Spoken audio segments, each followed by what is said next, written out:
Since the early years of his life, David had proven to be a great military champion with great vigor and energy, even defeating the mighty Philistine giant Goliath. However, many years later in 2 Samuel 21, we see the beginning stages of his physical decline. Now in his mid-60s, he had decided to fight alongside his men in yet another Philistine battle involving even more giants. But this time, the aging David became weary and would certainly have died at the hands of Goliath's relative, Ishbi-benob, if it wasn't for one of his men. After this battle, David's men vowed to him, "You shall go out no more with us to battle, lest you quench the lamp of Israel."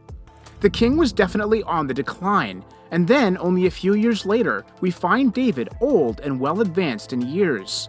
He was now 70 and his health was really failing him.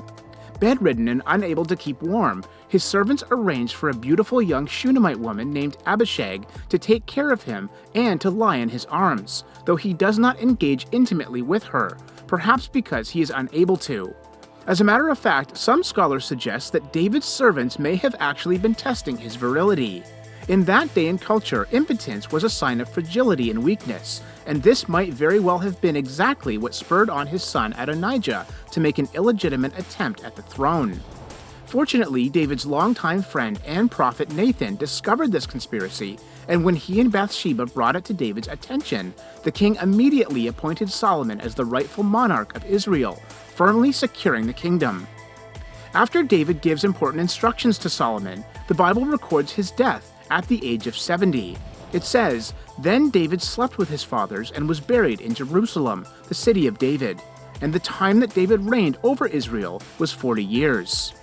As the 19th century Reverend James Freeman pointed out, this was a departure from the ordinary custom, as the dead were usually buried outside the cities. It was therefore a mark of high honor to the remains of the departed king that he was buried within the city of Jerusalem. Truly, David's death was a massive loss for Israel, as most of his successors proved to be rebellious and godless men, who ultimately drove the nation into slavery and exile. Even to this day, the Jews are awaiting a godly king like David, who will be their good shepherd and rule not only Israel but the whole world with righteousness and justice. Thankfully, in the Jewish scriptures, all the way from Genesis to Revelation, God promises such a ruler and even reveals his very identity.